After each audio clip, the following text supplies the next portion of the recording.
Hello? Ooh! La la la. These do a karaoke. Okay, no, calm down.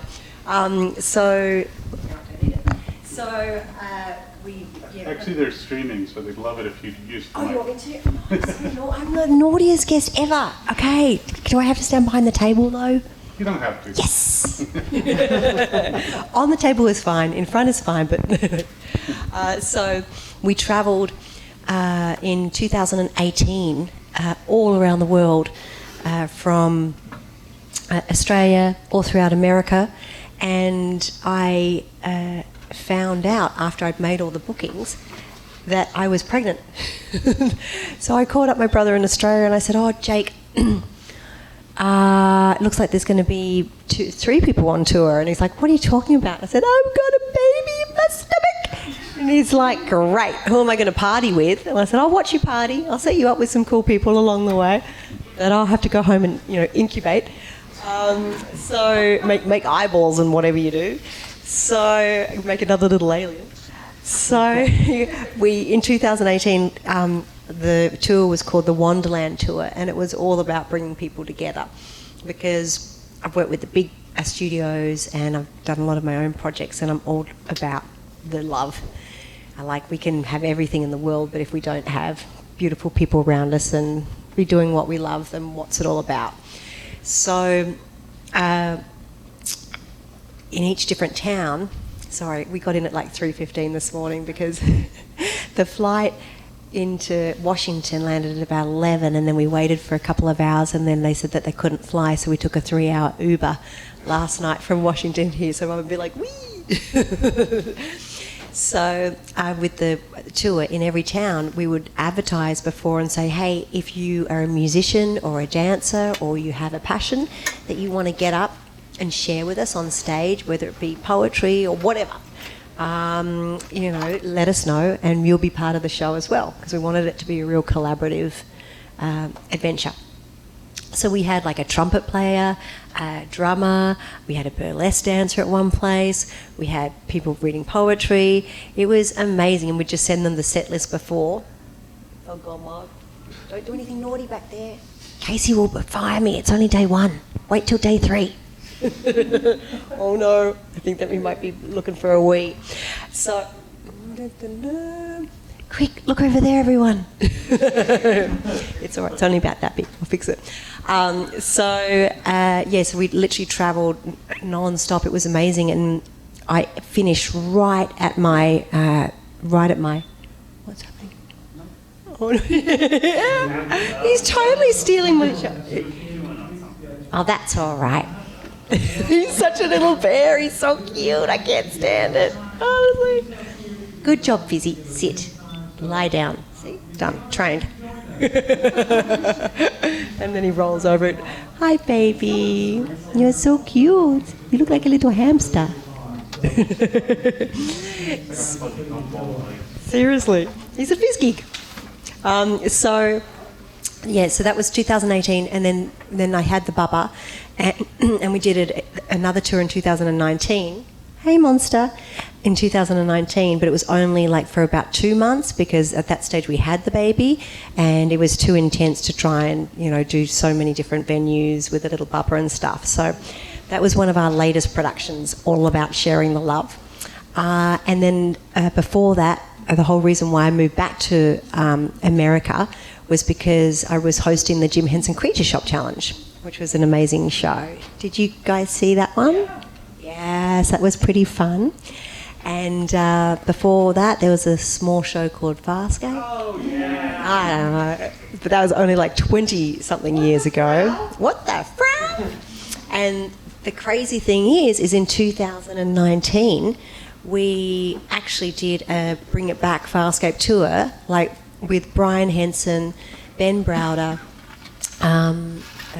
Take the wallet, bring it to mummy. Ben Browder, Claudia Black joined us in New York, Rockney O'Bannon, the creator of FARSCAPE, Captain Crace was there, Grazer was there, and myself. And we did San Diego Comic Con, and we did Dragon Con, and we also did WinterCon, which was in New York.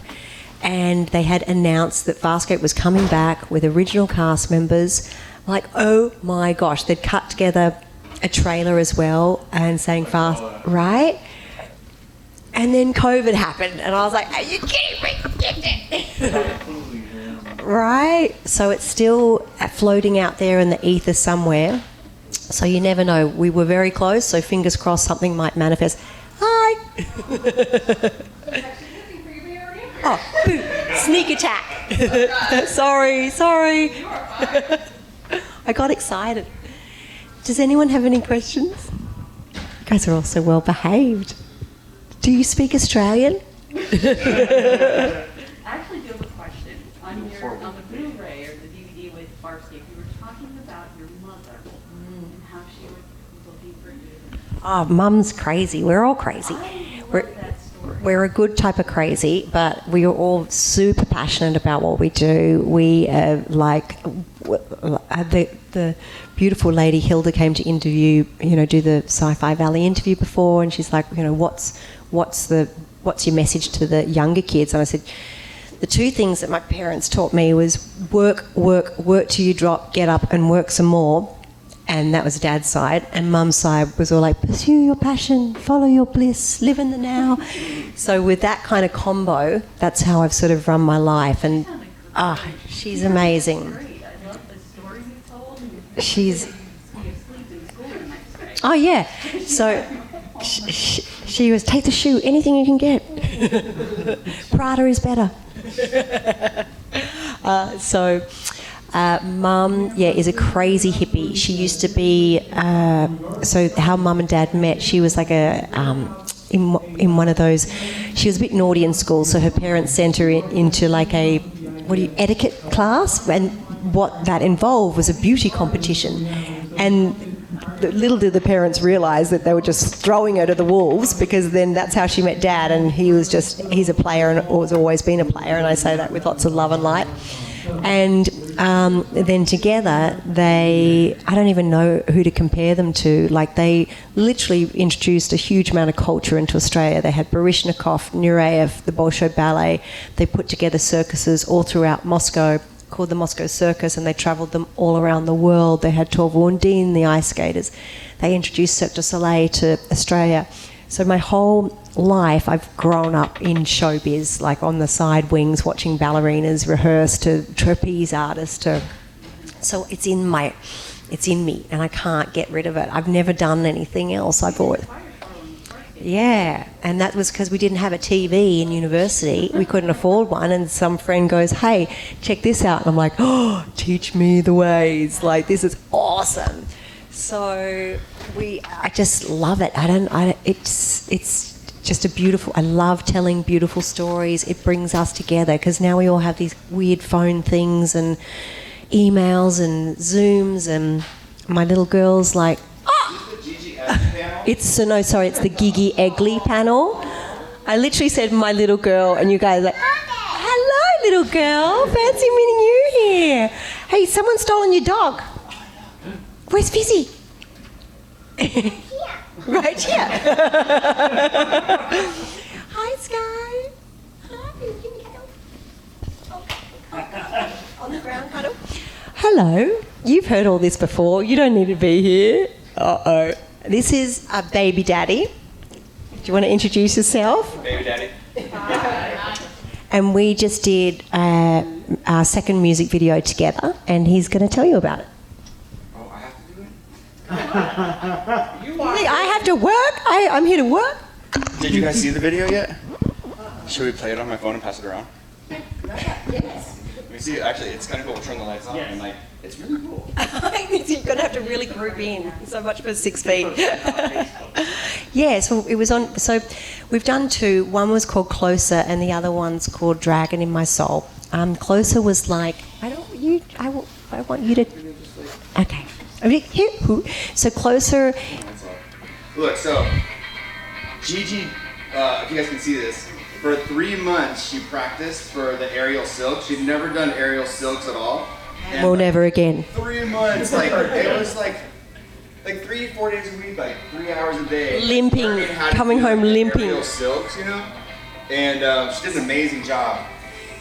So we had a concept for a video that we kind of hashed out together, and then we did a storyboard, and then she did it with Matt Bex, that's one of the producers for the song. And she's doing the fire twirling and everything too, which is crazy. And we rented this warehouse downtown Los Angeles called Studio 60. Oh, sorry. So we rented a warehouse downtown Los Angeles called Studio 60, and the place is amazing. They've shot like so many different music videos there, like Kanye West and Beyonce. This phone folds in half, like the folding phone. It's awesome. You have to get one. And then we got all the camera gear. We basically created our own production company for this because instead of renting everything, we bought like all the cameras and we bought what else? Like everything. Yeah. Oh, dragon wings. Custom-made animatronic dragon wings from scratch. And then she was hanging. We got a rigger that like does all the rigging with the cables and the wires from the ceiling. So half the day, Gigi is in full body paint, hanging from the ceiling. Half the whole day. Well, yeah. From pretty much the whole day. 7, 8. The makeup took 4 hours. She makes it look easy, but it's not. It's not easy. From about 7, we started. Can you guys all see back there? We started at 7 a.m. and we ended at 3 in the morning. Because we decided, like 2 days before, that we wanted a confetti storm. Because we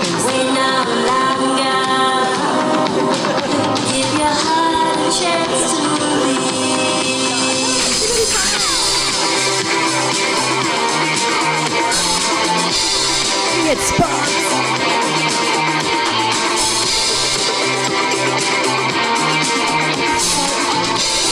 Thank you, kind lady. So the hard thing about this is if you notice, it's very low lighting. Where there's not a lot of light. I mean, we had a lot of lights, but they were all like, colored lights from the ceiling. There's a lot of it that's just shot like super low light, so we had to use special low light cameras. And even then, the footage when you get it would have a lot of digital noise, and so we had to like go through and denoise it, and then had denoise it again. Literally, some of these clips had to denoise like 4 times, and then when you denoise it too much, then you lose detail and resolution, so then you got to go back in and But overall, it came out good. So the flexibility was definitely a challenge. I've done a lot of dance, but back in my school days, and then gymnastics and trapeze and stuff, but a lot, but not at an advanced level. So like a lot of footsing around. And then, hi puppy. And then after having this little one and quarantine, I had a nice little quarantine pudge that I was working on. Because I was like, it's the end of the world, I may as well be fat, I don't care anymore. So, don't forget your baby. Oh yeah, that's what they all say. Yay! Bye, Dad, see ya! Hello, little one. So yeah, it was definitely a challenge. And like trapeze, and I do a lot of yoga and stuff as well, so that helps with flexibility. But then again, they cancelled out yoga for 2 years. They said, oh, you can do it, but you've got to wear your mask. And I like doing the hot yoga, and it's like water torture. So I'm like, it's just like, ugh. So that didn't go down too well. So yeah, definitely tricky. And even like you needed, my trainer, I needed her to be my eyes from the outside because I was directing it as well, and it depends how you can shoot the splits at one angle and it can look really ick, and then you can do it at another and it looks really cool. So you just need to capture it at the right time, the right angle, the right everything. But yeah, that was intense. And then yeah, we decided to get this confetti storm, and it literally was thousands. And at the end of it, we said to the studio, okay, cool. So we've cleaned up. They said, every trash can needs to be in the dumpster. Like everything needs to be spotless, and the floor needs to be like clean. And we're like, yeah, but the confetti's okay. And they're like, no. So they bought these brooms. All the bristles are missing. And we said, oh, what do we have to pay for cleaners if we're already so tired? And they said it was like $1,500 for the cleaners. We're like, we'll do it. But then if we were overtime, it was $500 an hour anyway. So it pretty much ended up whatever. But this is how cool the crew was. Like a lot of them were just friends helping me out. Hi, puppy. Friends helping me out, and they behind the scenes as soon as we were done. We see this side. This is like 2 in the morning. Still like in outfit and costume. And we're all In my just tracky sneaking dacks. out to the warehouse. The unglamorous side of filmmaking. She's good with a push broom. I'm very clean. It was, yeah, and then just as we were like getting to almost the end of it, like we figured out if we got this, hi Bubby, we figured out if we got this fan and we could blow it in the right direction, and it was all going well until someone bumped the fan and it all went freaking, we're like, no! So these are the fun things you learn when you're shooting, you know. But yeah, that was pretty... Here's behind the scenes with Gigi just hanging there. And we had the drone going around her. And we get the fire in the background, we got all the confetti going. We did that like 15 times, so the floor of the warehouse was just covered in confetti. I'm like, yeah, because it's so expensive. I'm like, enough! Save the confetti! And then we were all done, and then we packed up. We realized the confetti machine was still loaded with like 2 bags of confetti. We're like... And that confetti was so crazy expensive too. We're like, we need more. And then we got home, and there was all this stuff left over. We're like, and now I thought what I could do. Right? I thought what I could do, all the people that stayed right to the end to clean up, I could just send them a random piece of confetti, being like, I'm still here, just to haunt them. But that's the thing, we work with the big, like Henson's and Channel 9 and FX with Susan Sarandon, and sing at amazing events. Sing at amazing events like Stanley's 95th birthday, like... She's a sloppy worm, everybody. That's nice. See, this is a new character she's developed.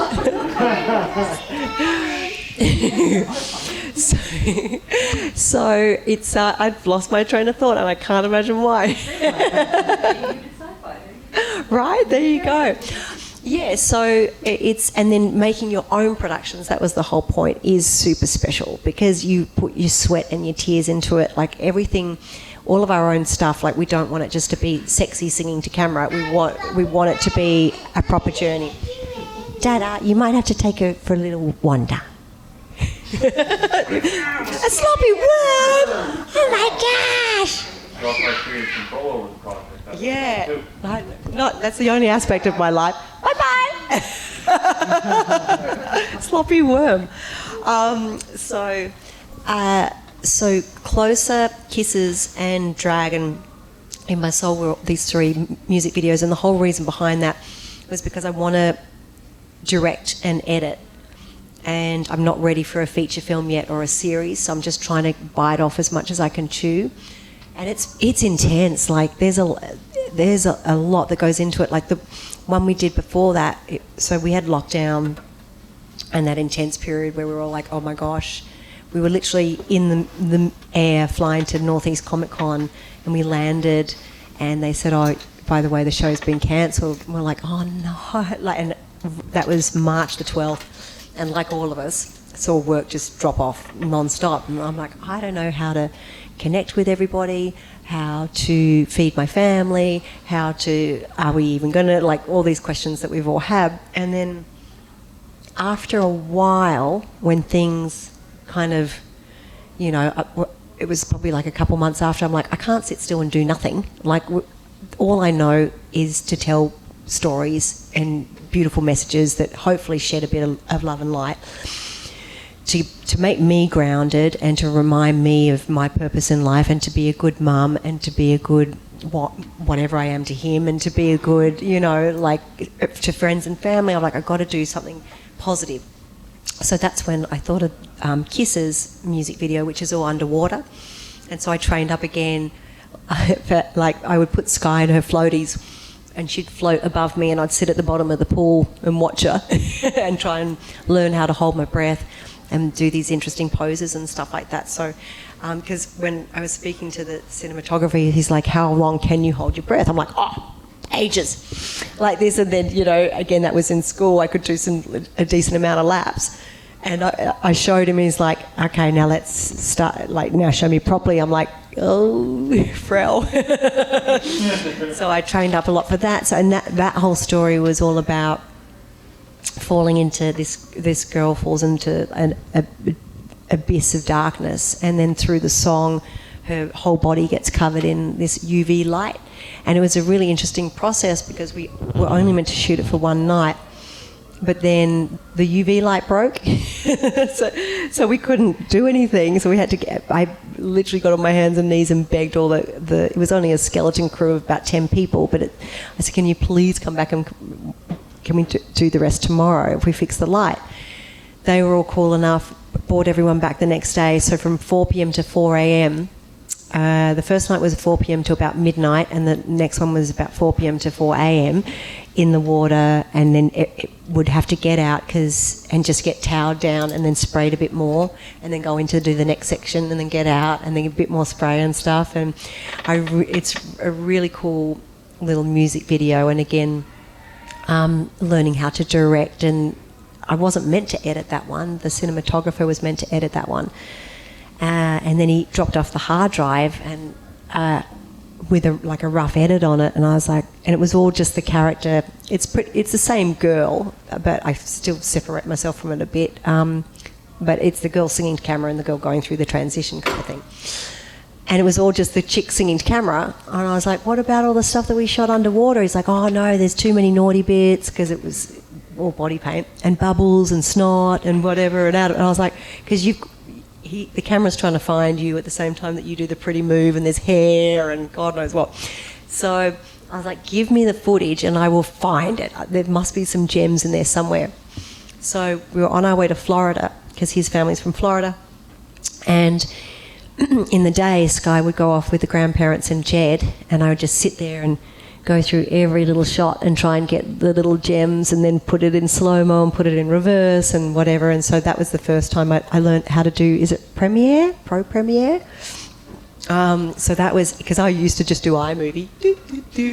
And I was like, I could do this on my iMovie, and Jed's like, just please. And I was like, learned a whole new program. And so I know it's better. I know it's so much better. It's just iMovie seems so much easier, but just, anyway, I'll shut up. So, so now I know Premiere, and then I edited Dragon as well, and it's really fun. I love it, but you need like 3 weeks, and you barely shower and barely eat, and you stink.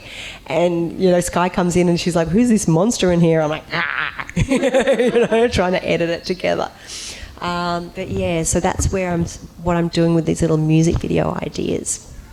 Do you guys have questions? Sorry, I keep rambling on. Did you get any sense of that at all when you were acting at FARSCAPE? Like editing wise, or no, I had no idea. It's the sloppy worm. No. Do you want to sing a song? In the twinkle, twinkle. Good, perfect. Is that your part?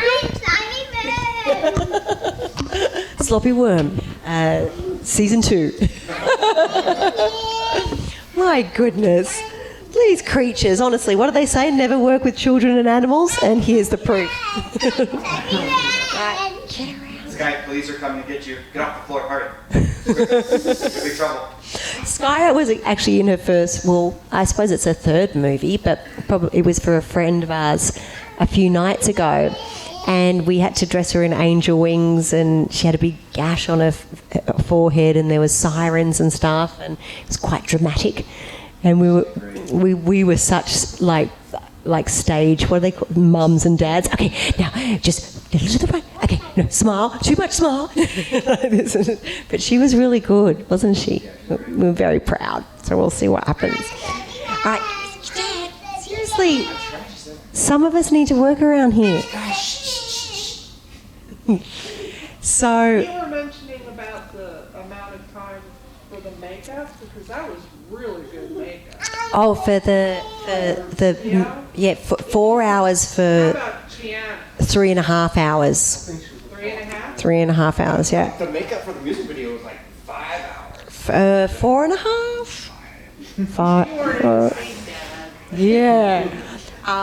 And then back to the editing question. FARSCAPE, I didn't know how, it was amazing. I was only 22, 23, and it was just an absolute blessing. And you would rock up on set and you would be in full, Jedbear, please, come on, both of you, go and get an ice cream. Sky, ice cream. Oh, careful! Does her own stunts. Quick, ice cream, ice cream, ice cream. Wait, Fizzy's coming too. Wait, Fizzy, Fizzy. Oh my! He's under. Get him. Take him. Take all the babies. Okay, now we all go to the bar. So so it was so like you walk on set and everyone's like you saw the prosthetics, the makeup, the lights, the costumes, like amazing. And just because I'm such a big Henson fan to start with, like Rigel alone was amazing. amazing. Like the first scene that we did was the white quiet toad. And at that stage, his voice was coming from the very British assistant director off the side of set. So, don't you're a sloppy worm as well? So, people were streaming like, what is she talking to? Who is she? What is this sloppy worm? I would, like it was probably even day 2 of my stuff, and I am very hands-on when I work, and I jumped on top of him and the whole crew were like, oh, because they're so expensive, the animatronics. Ben's running joke is, don't hurt Rigel, he gets paid more than what I do, kind of thing. Like they're so beautifully put together and they just look like they have a soul. Like there's no act, you don't need to act. And the puppeteers are so awesome, they're so giving, and they're old school kind of theatre. A lot easier to work with sometimes than, actors that are set in their ways and whatever. So it was just such a beautiful team to work with. Really, really lovely. And since the lockdowns and everything, because we were trying to figure out a way to connect with the fans, I started a Twitch show, and it's used to be mainly for gamers, but now they do lots of live stuff as well. And it's really cool. We have this beautiful community of like people that have now visiting the conventions and stuff, because like I was going on and on about how amazing Dragon Con is. So I convinced about 20 of we call ourselves the Twitch tribe, and it's just whoever wants to come and play. About 20 of the tribe to come to Dragon Con, and one of the guys had never caught a plane before.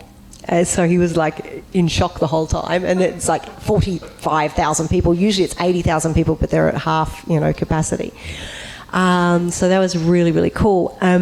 We throughout the whole lockdown period, I knew cast members were trapped at home. So I'm like, so I'd call them up and be like, hey, can I interview you? And like everyone said yes. The only person that I'd never specifically asked, but I dropped enough hints, he's like, yeah, I get it, was Ben. Grazer, Crace, Stark, Bracker, Dargo, all of those guys came on for a chat via Zoom or via Skype. Totally the best. Duncan, I think his last name's Young, who did a lot of the diagnosing and stuff. Who else? I've also had some Power Rangers on there. I had Garrett Wong on there. Like it was so much fun. Like people, like the community is so cool. So if you want to check out any of the old interviews, they're all on the Twitch dashboard, and it's Gigi Edgley Twitch TV, and we're there usually like 5 days a week, Monday to Friday, 5 p.m. Pacific time. And I just found it was a really good way to connect with each other, because a lot of us hadn't left the house for like a year and a half, and we're literally getting groceries delivered. So we needed some form of some reason to sort of, okay, this is Monday, this is Tuesday, this is Wednesday, like an hour of the day that we knew was coming up to then signify a new day. It was a bit like that. So yeah, fun times. How have you guys all been through this crazy adventure? We survived. Huh? Right, that's what I mean. It's all sort of morphed, right? But the cool thing is that now we're back together. It's like the best. Like, how lucky were we before? And now, like the very first convention coming out, I think was, I did a couple in the craziness in Iowa, but it was super quiet and everyone masked up and social distance and all that stuff. But the first proper big one was probably Anime Minneapolis, and it was... and it was, people were literally learning how to communicate with humans again. It was a bit like that, but so rewarding that we're all back together. And that's what I was about to say when this worm creature walked in, is that I don't want her to be brought up in, Spielberg, I'm busy right now. Oh, I'm sorry. I like your shirt. phone. I get it. So, what's that noise? I'm like, wait, what's happening now? It's rain? It's an air raid. Oh, an air raid? What does that mean? Well, the Germans. Again? What is, It's a joke. okay. I can't tell anymore. Honestly, if people were like, aliens are coming, I'd be like, okay. After everything else that has happened, I'm like, all right, sure then. Yeah, I totally agree. Questions? Do you guys have any other questions? You had to do for the music videos, there was a lot of practical stuff, in studio stuff like that. Then you also had hashtag that was primarily virtual. Which one would you say was probably harder? I think Dragon was really hard because when physically and when I was trying to direct, it was hard because I'm up and there were drones and I bought megaphones for the people on the ground, but up there. And the night before, for some reason, we went to bed at 10 o'clock. I could not sleep. I think I was so excited. And I think I had probably 2 hours sleep to shoot that. And it's nerve-wracking. You're up high. If you drop, that's it. There's no doubt. Because it was like a cement floor. We had a crappy little crash mat, but I can't imagine that would do. In my luck, I'd fall to the right of it anyway. So when we were hanging upside down and doing these, and there was a couple of pretty dangerous drops in there and stuff, even simple things, if you sort of switch off and you forget what loop you're on, it's not that hard to muck up. Plus a couple of times the drone flew into my head. I'm like, ow. And we had contact lenses and you saw sparks and explosions and all that stuff. I'm like, why am I doing this? Whose idea was this? So probably Dragon was pretty... was one of the most challenging, and because we had to shoot it what's happening over there, voiceovers, I had to shoot it with all the new COVID rules, which is like crazy. So you have to have a fire marshal because there was explosives and dangerous stuff, and that's like $500 an hour or something ridiculous. Then you have the COVID guy, then you have the permit, then you have, and on the list went on. And that was the first time I'd done it the official way. A lot of my shoots are so small, we do it in a friend's backyard and you don't need a permit and all that stuff. As soon as you get permits from people, this was a weird thing that I thought was a bit odd. So everyone had to be tested or vaccinated, one or the other, which is all fine. And the person that was meant to oversee all the COVID rules is the COVID compliance officer and the fire marshal. But then, so you get assigned a fire marshal from film, LA, whatever. So he gets assigned the day before. So then my COVID guy is like, okay, I need his details to see what his status is. And then they send us back a thing saying, the fire marshal doesn't need to be vaccinated nor tested, nor are you allowed to ask. But however, they must ensure that everyone stays 6 feet apart and wears their mask. And I'm like, what is happening? The world's gone. The rules and regulations are just so screwy. I can't even. And we're like, okay. So you learn a lot doing it yourselves, And as I said, because we're on a next to nothing budget, it still would have cost us, I think, probably about 40 grand in the end with all the bits and pieces. And so I was going to fund it all myself, which is what I did with Kisses. But then when we went to see the studio, it was really hard to find a studio that was had a high enough roof without beams to make the silks look really epic. And we found this place, Studio 60, and it was perfect. And then we're like, how much? And he's like, five a day. We're like, 500? He's like, $5,000. And we're like, okay, so if we shot in one day and a half day and could you charge us a quarter day? And that's the point where I went back to the Twitch guys and I was like, I don't think we can do it. I thought, like, this is a perfect location. They'd like do an Indiegogo. I'm like, I don't want to do an Indiegogo because I feel like I've been involved with some before, been the face of, but I haven't actually run it. And they're like, no, we would totally like contribute for the Right Awards and da-da-da-da-da. And we're like, all right, well, we'll give it a try. And we raised we asked for 15 grand and we raised just over 21. And it was cool. It was actually really good because you've got to get all your work as the pitch and go, okay, this is what we do, this is what we planned, here are our stretch goals, whatever. And it kind of gave us, it was like a crazy schedule too, because we knew we wanted to shoot it in July because we wanted to do the premiere at Dragon Con. So we had, a month or so to edit it before Dragon Con. So it was crazy, but it was amazing. But literally the day before I was like, oh, am I going to be able to pull this off? But I'm super proud of the way it looks. And I've always been so honest, like, as you can see with my family and my dog and who knows what else. We're a ridiculously down-to-earth family. I like being real. People are either going to dig it or move on, whatever. But I just have lived in LA for so many years now and been in the industry where I just don't want to be anything other than heart and soul kind of thing. So people laugh at the Twitch show because it has Sky and dogs and cats and Jed, and I'm like, Jed, just make sure you're wearing clothes back there, otherwise I'll get scrapped off Twitch, Or it's just like a schmozzle, and I think that's half the enjoyment of it because they're like, what is this circus that I'm watching? Hello. So how did you get involved with Star Trek Continues? I love them. They're the best. Star Trek Continues. Beautiful Vic Mignogna is a friend from the Comic Con circuit. He rocks. I adore him. And he said, "You've got a really crazy past, and I'm gonna get a script organised for you." And I'm like, "Yeah, sure." And then they specifically wrote that episode, "Come Not Between the Dragons," from the stories and the talks that we chatted about over many, many nights, over conventions and stuff. And I'm not a big Trekkie. One of my best mates in the world is Rod Roddenberry. He's not a big Trekkie either. He'll admit to it. Even in interviews, he's like, I get how much it's reached so many people, but at the time he couldn't understand it, obviously. So he even called me up for the Trek Vegas one a few weeks ago, and he's like, "Oi, I'm going to Vegas. Let's meet up there, get a table." And I said, "Oh, you might not know this, Rod, but I haven't actually done any Star Trek."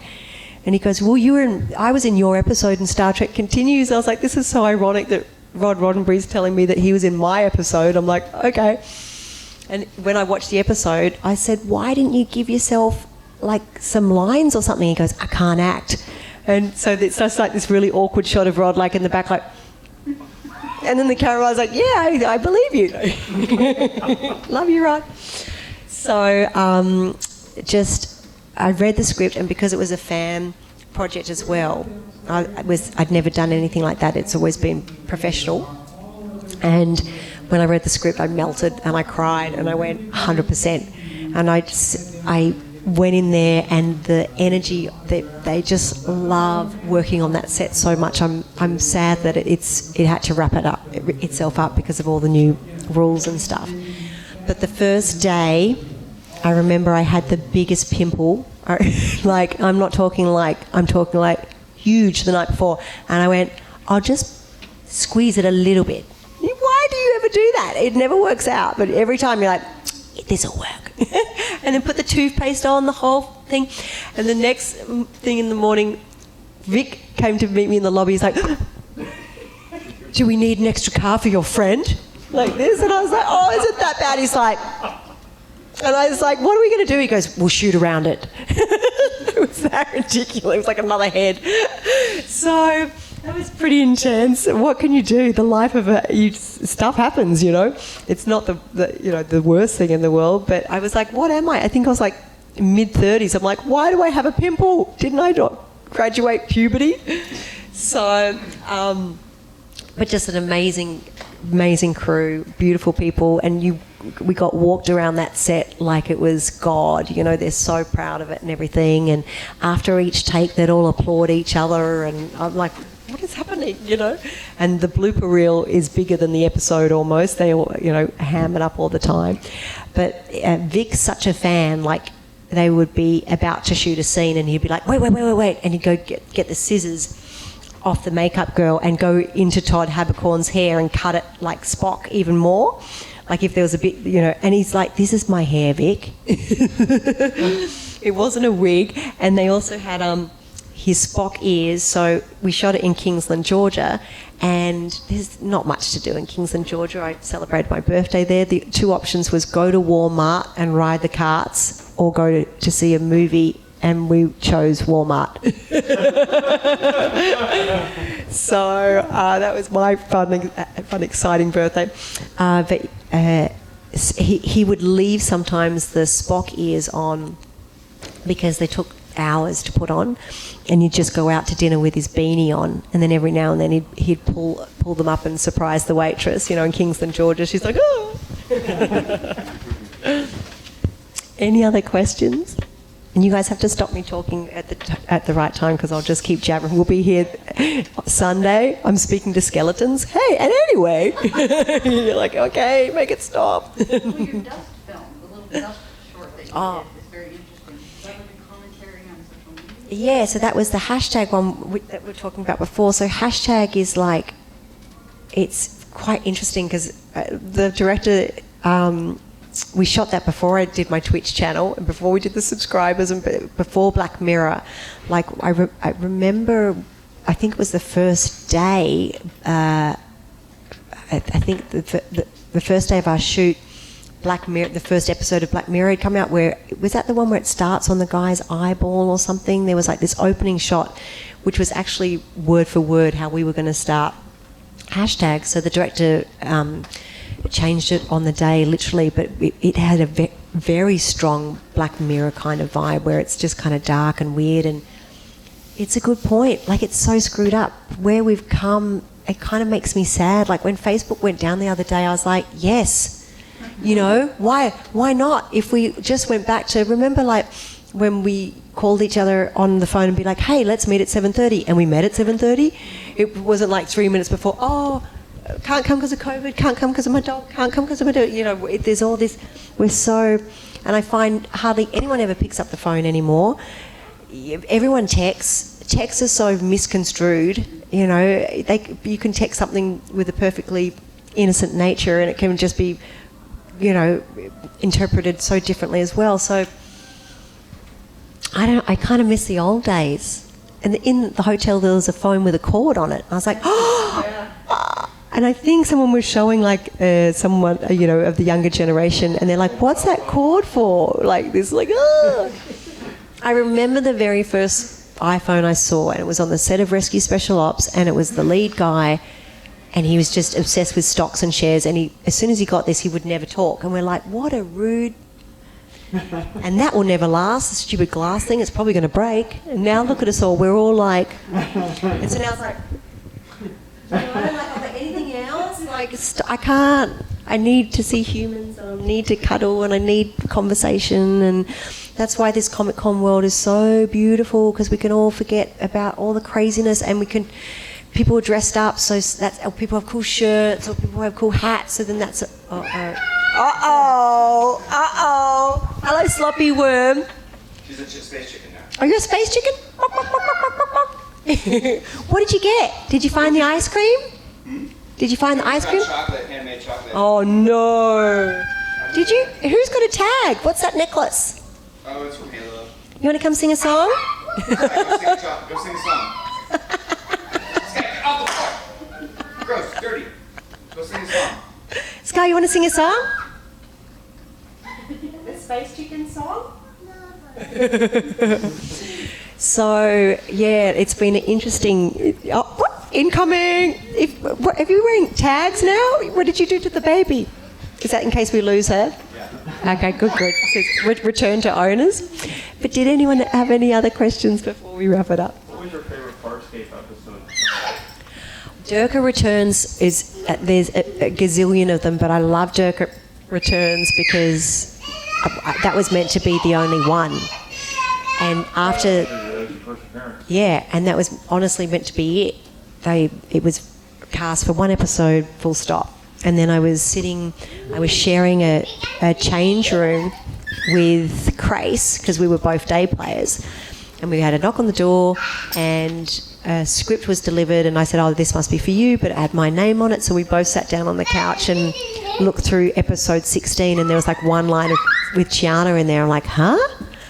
And I called up my agent and I said, oh, it looks like they want me for another episode. And they went, no, they just want you for one episode. And I went, well, I'm reading the next episode and I'm in there. The agent goes, oh, shit, I'll give him a call. Sorry, Sky. So this is how I found out from episode 15 to the end of season. Gentle, Bubba, hand under the bum. That's not the opposite of that. Good job. Gently, gently, gently, gently. So yeah, that's how it also. And then I made it into the credits, and that's when I knew I was like, yes, we're there, we're there. Did you have trouble with the makeup though, like Virginia? No, like I love the look. I'm very blessed that she was a beautiful looking creature. Something about the blue color. Something about the blue. There was a special chemical on the blue. Yeah. There was also, like, if you look at the finish, she had like a sheen, and they used to spray it, I think, with a sealant, and I think that was what that's probably not the correct term, but so it would hold through the day. I think. Whereas I just had lots of powder, so they had to redo my makeup a lot more, because it wasn't so sticky. But that makeup was pretty crazy. It's not very thick, and by the end of the day, if you'd done lots of stunt scenes and emotional scenes or intimate scenes, or like they just kept adding and adding and adding, and it looks beautiful on camera, but Zan. Oh, Chiana. Oh, thank you. She's the reason I watched it. That character is beautiful. Thank you. You think it has to be all covered with the blonde from the shade is gorgeous. Yeah. That is the reason I watched it. Thank you. So the original design, the look was meant to be under the bum, Sky. Hand under the bum. Good girl. More plant-like, I think, originally, wasn't it? It was Sukozu in Peacekeeper Wars. It was like the orange mohawk with the crazy... Because someone has actually bought me a design, Chiana original costume design, and it's literally that look. And then Leslie Vanderbilt that designed, I think she was Moulin Rouge and Dark City, and she just won an Oscar for Mad Max. Well, not just, but, she saw my face in the audition, on the audition tape. She goes, oh, that look's not going to work. So she literally created Chiana from my audition scene. Did you have any input onto changing? No, and one thing that I just cannot stand is the Peacekeeper War eyes. I hate them. They look wonky. They were even weighted. And it makes it look like a makeup. The wig, I thought Peacekeeper Wars, to be honest with you, I didn't have the heart and soul of Farscape. She's right there. Oh, excuse me. So it did, yeah. It literally bounces off the wall. I know. So come and check on me next week. So, I was kind of devastated about you'll see in a lot of the scenes, one eye's and whenever I was acting with Claudia, it would freak her out. She's like, I can't look at her. Her eye's doing that weird thing again. And the makeup artist would come and line it up before the take. But as the take goes on, it starts rotating again. Gentle, Baba, gentle. Oh, it's a circus, I tell you. But I had a really big argument with Brian Henson, who's a very good friend as well. I said, you can't do this. Chiana's eyes, that's how she gets you. That's how she draws you in. Right? It's just like... So, rather than... Did you come up with how she moved, or was that something you directed to? No, all I was directed was that she was a creature, a manipulative, lost, wild, on the run.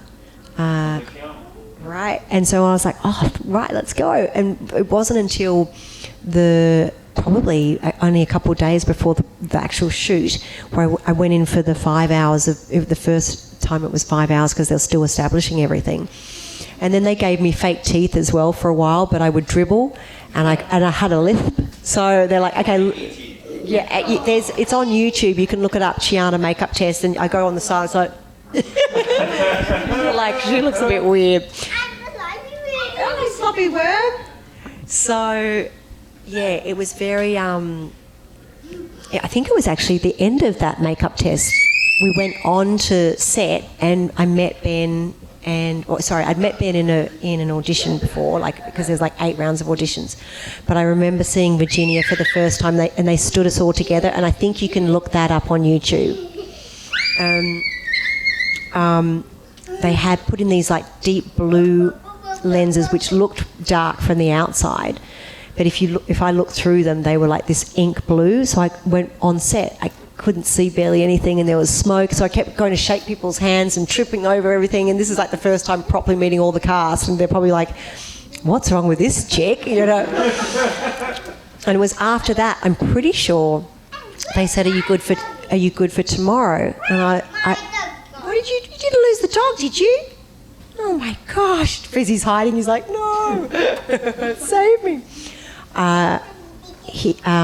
It was at the end of that day, I'm pretty sure, where they said, are you ready for tomorrow?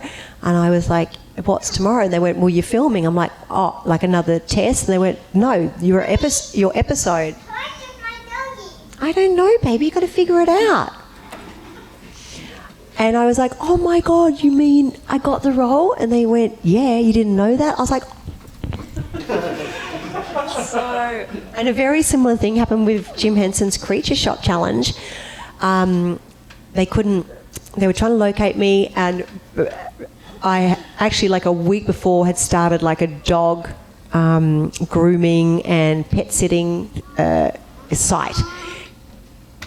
Jed, can you please go outside with Sky so I can work? You guys are terrible. All of you, out. Security. Bye. Only 4 times today. Sorry, dudes. Great, now how are we going to find her? All right. So, what happened? So I'd started this dog walking business. It was ridiculous. It was with my last dog, beautiful MacGyver. He was a golden retriever, amazing. I printed up all these pictures of these flyers, you know. I said to my brother Jake, the musician, I said, can you help me make a cool, image? And he's like, I know how this goes with you. You say it's half an hour, and 2 days later we're still doing something on it. I was like, no, it won't be like that. So sure enough, every photo that we have together with the dog, like MacGyver looks cool, I've got one eye closed, or flies in my hair, or I look great, and he's like, So I'm like, Jake, can you Photoshop my head from that photo? He's like, I knew this would happen. So, because I'd been on a show called Tricky Business, because when I'm not, other than FARSCAPE, straight after FARSCAPE, I worked quite extensively, like for about 10 years doing Australian stuff, and leads on like cops and robbers and lawyers and doctors and nurses, like human things. Then I came over to do some sci-fi movies of the week here. Then I went back to do Rescue. Then I did a show called Tricky Business, and Tricky Business was meant to be the next big thing. And then it got canned after 1 season. And so I was just over the industry. I was like, this is it. I'm done. I was living with my brother and several other people at the time. And I went, I'm quitting the business. I'm doing my dog walking business. And my brother's in his jocks, as boys always are, eating their cereal, and he's like, oh yeah, you're quitting, are you? I'm like, yes, Jake, that's it, I'm done. He's like, okay, So, literally like two days later, I get an email from Brian Henson and the Sci-Fi Channel saying, oh, we need to get in contact with you. And I was like, Jake, and he's like, yeah. I said, oh my God, you're never going to believe this, Sci-Fi and Henson. And they're like, oh, really? Like, he goes, I thought you quit. I was like, shut up, Jake. He just watches, he's like, you're my own personal television show because your life is just non-stop drama, Gigi, whatever it is. So I called them up and they said, yeah, we want you to host this show, and can you, what's your availability and everything? I said, I'm going to New Zealand to do a Comic-Con. It was Armageddon. if you need to get me, like literally I think I was leaving that day, I'll be in the air for a few hours, but once I land I can, you know, speak to you guys. No, it'll all be fine. I land and they're like, you're going to lose the job. No one can find you. Where are you? I'm like, I just told you. I'm going on a plane to New Zealand. And they're like, we want you to put down an audition scene. I was like, I literally have, like, at a Comic Con working from, you know, 7 a.m. to 7 p.m. I've got no video. This is before, you know, not before iPhones, but before you could upload and all that crap. Like, it was you'd have to find a professional company to shoot it, whatever. So I asked around the convention. They found a company. At the end of the day, recorded this thing, uploaded it. It took so long because the internet in New Zealand, I don't know if the sheep are running it or what the heck's going on, but you just like watch the spinning thing and like got to the convention the next day, seriously, no sleep. And they're like, please don't tell anyone because it's, you know, all confidential. And so I rock up like this, like, what did you do last night? I'm like, what? I just went out, got wasted. I don't know, like, what am I meant to say? Was it the next day or the day? The next day, I get a message from Brian Henson. He goes, you better call me in the office, kiddo. I'm like, holy crap. So I call him and he's like, okay, so we really want you. Sci-Fi are still trying to figure it out. We're going to start shooting in a day. And I'm in New Zealand, this is in Hollywood. I was like, wait, what? And I said, well, if you want me there, you have to tell me before I catch the plane back to Sydney, because if I catch the plane back to Sydney, we won't make it in time to shoot. I'll have to leave straight from New Zealand. And he's like, oh, okay, I'll call you back. So I waited and the phone rings, and it's his assistant's name is Gigi as well. And she's like, oh, hi, Gigi, it's Gigi. I'm like, oh, hi, Gigi, what's going on? You know, trying to play it cool. And she's like, oh, well, you haven't got the job yet, but what's your passport details? I'm like, oh. And so I'm like, give him my passport details. And then the phone, like, lays silent for half an hour. And I'm like, oh, I didn't get it. Then the phone rings. I'm like, oh. And she goes, hi, Gigi, it's Gigi. I'm like, hi, Gigi. Oh, my. And she's like, well, you haven't got it yet, but what's your measurements? I'm like, oh, my God. I gave them the measurements. And then, like, I think 2 hours went by and I got into the shower and I was, like, howling. And I'm like, that's it, I'm done. I won't never do it. I won't. And I, like, cleanser on my face, shampoo, ring, like... Hello, it's Brian Henson. He's like, well, kiddo, I guess we're seeing you tomorrow. And he sounds like a muppet. I'm like, oh my God, Brian, I am totally naked right now, and I'm like covered in bubbles and suds, and I'm gonna be the host. And he's like, okay, see you tomorrow. You know, like, this is the host of our new show. Like, it was amazing, and literally, like, flew into set. They did makeup tests and stuff that day. They'd actually photoshopped my head into all these different, like, 50 different versions with different haircuts. And so I was so jet lagged and like, wait, I arrived with a carry-on case, what I expect. I'd never got home to Sydney to pack a proper case. So here I am, I've just been to Armageddon thinking I'm going back to Sydney, and now I'm in Hollywood hosting a show. I'm like, and then you see 50 different versions of yourself with ridiculous hairdos. Like, I'm like, and they took me down to Beverly Hills and, you know, just mucked around with my hair. It ended up being so boring. I'm like, why don't I do a bright cherry red mohawk? And they're like, oh, we could just do a nice dirty blonde bob. So it's so weird. It's such a bizarre career, and I'm so happy. Every part of it has been such an adventure, but it's definitely a crazy roller coaster ride, and none of this stuff would have ever happened unless you guys were helping and supporting and believing and looking after me as well. So it all goes back to you guys. So now I'll shut up, come and play with me at the table, and thank you so much for having me. The contestants. So I was good mates with Ras and Melissa Dosti were worked on Closer as well, and a lot of the crew. Who else do I hang out with? Lex had a baby, so I'm still sort of like Facebook friends and stuff, but because everyone's like, we've been in pandemic mode and crazy mode, it's all been a bit weird. But yeah, totally, like, as much like I've spoken to Russ, I wanted him to design some dragon stuff, but then he got another project, so they are amazing. My website's gigiedgley.com. All my links to my social media and stuff are there. I'm here all weekend, so come and say hello at the vendory thing. Thank you for having me. Sorry about the circus. I've created monsters. Can I ask one more question for you? Yes, of course. What was your favorite out of everything the contestants ever made? What was your favorite? I love the Dark Crystal episode because I'm such a Dark Crystal fan. But what was the lily pad creature, the swamp creature? Was it Mildred? I think that was Mildred, Robert's Mildred. Was it Mildred? I really loved that one. Like also because when you see them and they, you see them on side of set where they're not animated, and then it was. I just thought that show was so amazing, and I wish it had like.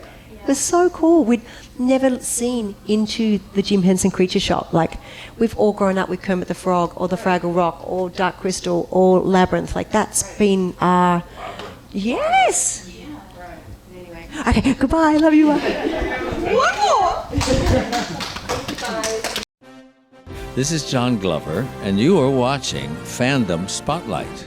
Be sure to like, share, and subscribe. Lionel Luther recommends it. Have some fun. Follow your fandom.